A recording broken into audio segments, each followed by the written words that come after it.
अगर आप ब्रह्मांड में रुचि रखते हैं तो ब्रह्मांड क्या है और किससे बना है, ऐसे सवाल आपके मन में आते होंगे। साथ ही साथ हम ये जानने की भी कोशिश करते हैं कि ब्रह्मांड में आखिर है क्या। लेकिन यह ऐसे कई रहस्यों से भरा पड़ा है जिसका जवाब अब तक विज्ञान के पास भी नहीं है। इस वीडियो में मैं आज आपको ब्रह्मांड के कुछ रहस्यों के बारे में बात करूंगा। ब्रह्मांड क्या है? जो भी अस्तित्व में है वो ब्रह्मांड है। विज्ञान की भाषा में अंतरिक्ष में मौजूद सारी चीजें मिलकर यूनिवर्स की रचना करती है। हमारी पृथ्वी, चंद्रमा, ग्रह, सौरमंडल, आकाश गंगाएं, ब्लैक होल, यह सभी कुछ इसका हिस्सा है। इसके साथ ही आपको अंतरिक्ष के बारे में जानना चाहिए। अंतरिक्ष शब्द हम उस जगह के लिए उपयोग करते हैं जहां ब्रह्मांड की खाली जगह हो, जैसे कि हमारी पृथ्वी और मंगल ग्रह के बीच रही जगह को अंतरिक्ष कहा जाता है। लेकिन यह अंतरिक्ष असल में खाली नहीं होता है, इसमें धूल और गैस जैसे पदार्थ घूमते रहते हैं। यही आप समझिए कि अंतरिक्ष और यूनिवर्स दोनों अलग अलग है। ब्रह्मांड सब कुछ से मिलकर बनी एक वस्तु है जहां अंतरिक्ष ब्रह्मांड की जगह है। अब जानते हैं कि ब्रह्मांड का जन्म कैसे हुआ। अभी तक हमारे पास ऐसी कोई टेक्नोलॉजी नहीं है कि समय से पीछे जाकर पता लगाया जाए कि ब्रह्मांड का जन्म कैसे हुआ था, पर वैज्ञानिकों द्वारा विकसित की हुई कुछ थ्योरी है जिससे हम जान सकते हैं कि इसका जन्म कैसे हुआ था। इसमें सबसे प्रचलित थ्योरी है बिग बैंग थ्योरी। जब यूनिवर्स में कुछ नहीं था, या कहे कि यह ब्रह्मांड ही नहीं था, तब समय और अंतरिक्ष का भी अस्तित्व नहीं था।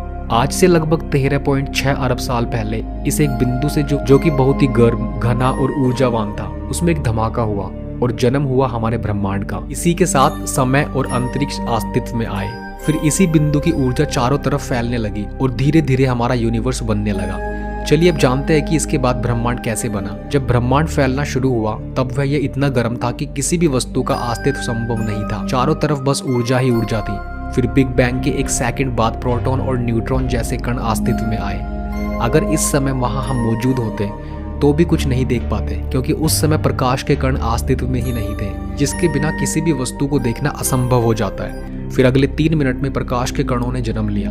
इसी तरह जैसे जैसे यूनिवर्स ठंडा होता गया, वैसे अलग अलग तरह के कण अस्तित्व में आने लगे। अगले 3,80,000 साल में इतना ठंडा हो गया था कि अणु की रचना कर सके, जिसके अंदर इलेक्ट्रॉन और प्रोटॉन होते हैं। फिर इन्हीं कणों ने 400 मिलियन साल बाद मिलकर पहले तारे की रचना की। इसी तरह कई तारे बने और इन सब ने मिलकर आकाश गंगा की रचना की। साथ ही कई ग्रहों की भी रचना की। लगभग ब्रह्मांड के जन्म के 9 अरब साल बाद हमारे सौरमंडल का जन्म हुआ, जिसके अंदर हमारी यह पृथ्वी बनी हुई है और उस पर हम रह रहे हैं। अब जानते हैं कि ब्रह्मांड किससे बना है, ब्रह्मांड की रचना किस पदार्थ से हुई है। आज से 30 साल पहले वैज्ञानिकों को यही लगता था कि ब्रह्मांड सिर्फ सामान्य पदार्थ से मिलकर बना है, जो हम देखते हैं सिर्फ वही सब कुछ है। लेकिन असल में ऐसा नहीं है। यूनिवर्स यानी ब्रह्मांड में कुछ ऐसी भी चीजों का अस्तित्व है जिन्हें हम देख नहीं सकते। ऑर्डिनरी मैटर, सामान्य पदार्थ जिसे हम अपने आसपास देखते हैं, जिनसे हम बने हैं, जिनसे यह पृथ्वी बनी है, हमारा चंद्रमा, सारे ग्रह, आकाश गंगाएं और ब्रह्मांड में हम जो भी देखते हैं वो ऑर्डिनरी मैटर से बना हुआ है। ब्रह्मांड में इसकी मात्रा सिर्फ 4.6% की है। डार्क मैटर, ब्रह्मांड के ना दिखने वाले कण डार्क मैटर है। साल 1930 के दौरान फ्रिड च्विकी नामक वैज्ञानिक गैलेक्सी कस्टमर की गति का अभ्यास कर रहे थे। उन्होंने देखा कि जो गैलेक्सी समूह के केंद्र के नजदीक थी, उनकी गति और समूह के बाहरी किनारों पर आई हुई गैलेक्सी की गति लगभग समान थी, पर यह होना नामुमकिन था। इस आकाश गंगा के समूह में इतना द्रव्यमान नहीं था कि उससे उत्पन्न गुरुत्वाकर्षण बल यानी कि अट्रैक्शन फोर्स को वह किनारे की आकाश गंगा को जोड़कर रख सके। इससे अब तक तो उन आकाश गंगाओं के तारों का समूह के बाहर फैल जाना चाहिए था, लेकिन ऐसा नहीं हो रहा था। इसका मतलब यही था कि कोई अदृश्य पदार्थ है जो इतना गुरुत्वाबल उत्पन्न कर रहा है कि जो इन गैलेक्सी को बांधे हुए है। पर इस पदार्थ के बारे में हमें कुछ नहीं पता था और ना ही हमें इसे देख पा रहे थे। इसी वजह से इसे डार्क मैटर का नाम दिया गया। हमारे ब्रह्मांड में इसकी मात्रा 26.4% है। डार्क एनर्जी, गुरुत्वाकर्षण बल के नियम के अनुसार यूनिवर्स में मौजूद हर चीज, अणु, परमाणु, ग्रह और गैलेक्सी गुरुत्वाकर्षण बल उत्पन्न करते हैं, जिससे सारी चीजें एक दूसरे को अपनी ओर खींचती है। साल 1929 में एक गैलेक्सी में रहे सुपरनोवा पर हुई रिसर्च से यह पता चला कि हमारा ब्रह्मांड फैल रहा है। अब इससे एक बात तो तय थी कि गुरुत्वाकर्षण बल की वजह से इसे फैलने की गति समय के साथ धीमी हो जाएगी, जो कि स्वाभाविक था कि क्योंकि गुरुत्वाकर्षण बाहर की तरफ फैल रहा था और गुरुत्वाकर्षण बल अंदर की तरफ उत्पन्न हो रहा था। 1998 में वैज्ञानिकों की 2 टीम ने अलग अलग गैलेक्सी के सुपरनोवा पर परीक्षण किया। इस परीक्षण में उस सुपरनोवा को जितनी दूर होना चाहिए था उससे अधिक था। इससे वैज्ञानिकों को पता चला कि आज ब्रह्मांड के फैलने की गति भूतकाल से ज्यादा है। इसका मतलब इसकी गति लगातार बढ़ रही थी।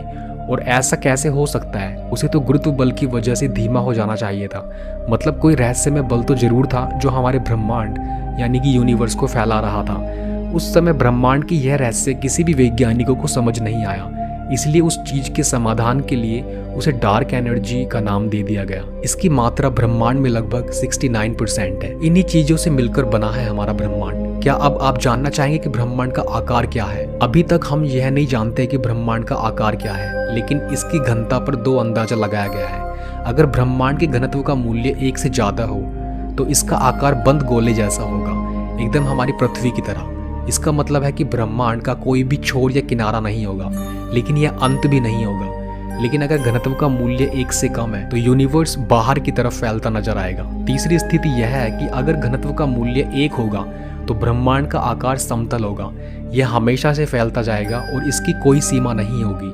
अब हम कुछ प्रश्नों के बारे में जानते हैं। ब्रह्मांड कितना पुराना है? हमारा ब्रह्मांड 13.6 अरब वर्ष पुराना है, जो बिग बैंग से लेकर आज तक का समय है। ब्रह्मांड का अंत कैसे होगा? एक समय बाद ब्रह्मांड के फैलने की गति धीमी हो जाएगी और गुरुत्वाकर्षण बल के चलते यह फिर एक बिंदु में समा जाएगा। वैसे ब्रह्मांड के अंत की कई संभावनाएं हैं जो आप यहाँ जान सकते हैं। इसे एक बार जरूर जानना।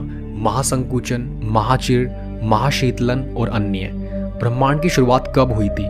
ब्रह्मांड की शुरुआत आज से लगभग 13.6 अरब साल पहले बिग बैंग की घटना से हुई थी। ब्रह्मांड की सबसे बड़ी आकाशगंगा IC1101 है। इसके अंदर तारों की संख्या लगभग 1000 अरब मानी जा रही है, जो हमारी आकाशगंगा की तुलना में लगभग 3 गुना ज्यादा तारे हैं। अब बारी है ब्रह्मांड के अनसुने सुलझे रहस्यों की। इसे रहस्य जो हम नहीं जानते लेकिन जानने की पूरी उत्सुकता रखते हैं। मिस्ट्री ऑफ यूनिवर्स, ब्रह्मांड के बाहर।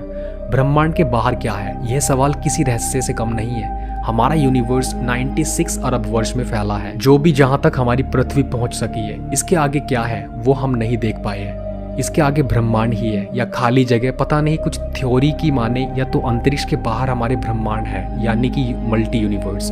अगर यह सच है तो असल में ब्रह्मांड कितना बड़ा होगा? समांतर ब्रह्मांड। अब तक तो हमें समांतर ब्रह्मांड के अस्तित्व का प्रमाण नहीं मिला है, लेकिन गणित और विज्ञान के नियमों की माने तो यह संभव है। ऐसे ब्रह्मांड जो हमारे ब्रह्मांड की तरह ही होते हैं, लेकिन वहाँ दूसरी घटनाएं घट रही होती हैं। जैसे कि इस ब्रह्मांड में आप इंजीनियर हैं तो उस ब्रह्मांड में आप डॉक्टर होंगे।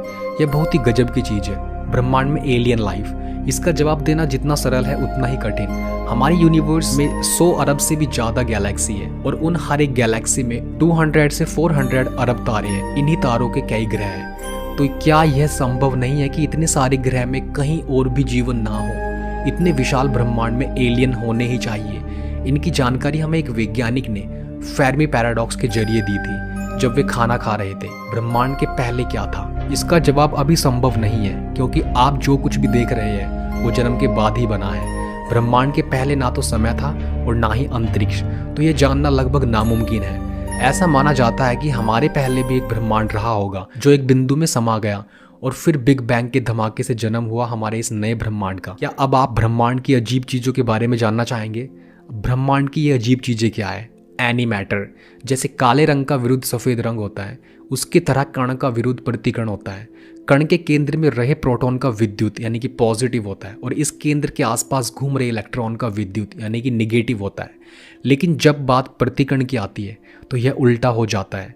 केंद्र में रहे प्रोटॉन का विद्युत निगेटिव और आसपास घूम रहे इलेक्ट्रॉन का विद्युत पॉजिटिव बन जाता है। इस प्रतिकण एंटी मैटर में बहुत ऊर्जा होती है।